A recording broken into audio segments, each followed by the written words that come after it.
Good morning, everyone. Shavua Tov.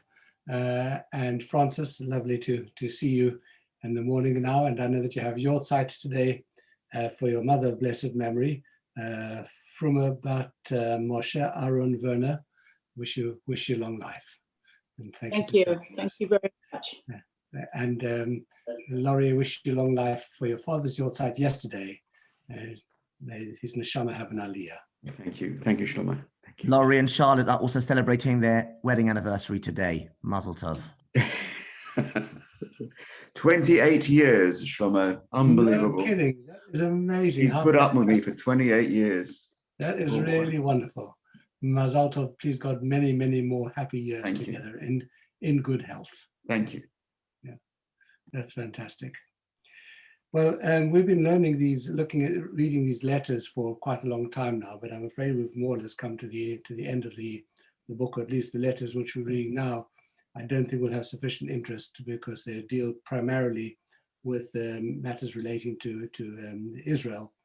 So I'm proposing now that we've come to the summer to start looking at some of the wonderful ideas that emerged from Pirkei Avot. And I want to start today with the first mission, of course. But I really want to explain why it is that having decided that we'll say a Mishnah in place of Kaddish, why we chose this one little Mishnah that appears at the beginning of Pirkei Avot, actually before the first Mishnah of Pirkei Avot, Kol Yisrael yesh lehem chelek l'olam haba. After all, there are lots of Mishnayot and some very beautiful Mishnayot, and we could have chosen any. Well, the obvious answer is that this one is easy to find and it's in the Siddur, so that seems like a good enough reason. But actually there's another reason as well, and we won't understand it until we've actually understood the first Mishnah, because the first Mishnah reads as follows. Moses received the Torah from God at Sinai. He gave it over to Joshua. Joshua gave it over to the elders to the prophets, and the prophets gave it over to the men of the Great Assembly. And this Mishnah, therefore, begins to define a question that has been asked so many times over the centuries. What is the definition of a Jew? What makes us Jewish? The problem, of course, is that some of the common definitions of racehood, of peoplehood, simply can't apply to us. We lack a common race, we lack a common culture, we have even a historical experience has been very varied in different countries, etc.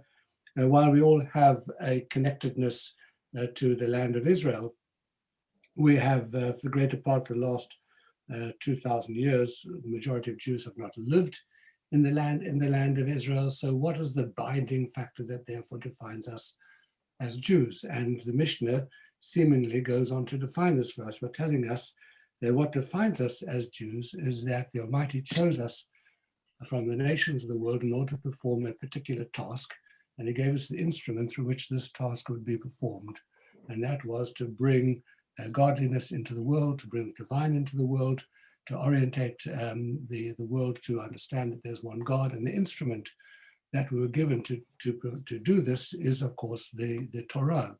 The Torah's God's concept of reality, the blueprint of what He would like to see this world become and be. And so we define ourselves as Jews as people as a religion, really, tasked specifically with, to create a better world through the instrument of the Torah. Okay, and that would seem to be a pretty good working definition, but it has one very fundamental problem. What happens if we're defining a Jew by their adherence to the Torah and their connectedness to the Torah and the performance of the task, the mission that has been assigned to us? What will we say about the Jew who doesn't accept the Torah? What will we say about the Jew who denies the Torah? What should we say about the Jew who denies the existence of God? Oh, do you want to sit down?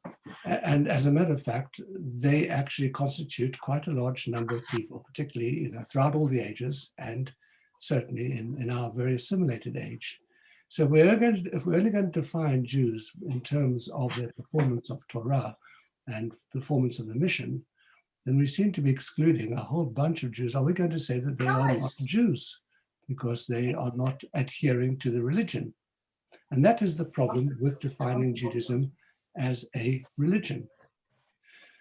And so much so that the Torah itself tells us in the Talmud that Yisrael, Afal pi shechata, Yisrael, the Jew who sins, meaning to say there is a complete denier of all the principles of Judaism, is still a Jew. In other words, it's not something which you can slough off. You can't get rid of it. You don't decide that I'm going to become Jewish and then decide that I'm not going to become Jewish. It doesn't matter what you think, you're still going to be Jewish. So there is a mystery over here that seems to be much deeper and beyond simply the question of whether one is adhering to the Torah, performing the mission that we've been given or not. And it is for that reason that the sages inserted this passage taken from Isaiah, that all Israel have a share in the world to come. As it is stated, all your people are righteous, they shall inherit the land forever. They're the shoot of my planting, the work of my hands, in which I take pride, to tell us that the connectedness and the bond that a Jew has with God is something which stands completely beyond and higher than even the Torah itself. And it is an unshakable bond. It is a kesher. It is a knot that you can't untie. And you're going to be a Jew regardless of your present behavior, regardless of your spiritual status.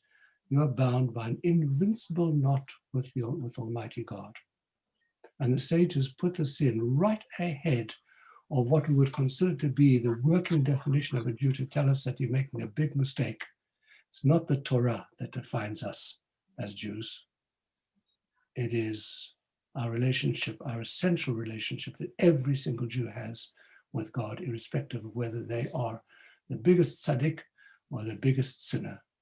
And that's the reason why we've chosen this particular piece to read, because it actually touches on the very essence of what it means to be a Jew, that great mystery of that special part of relationship that we all share with HaKadosh Baruch Hu.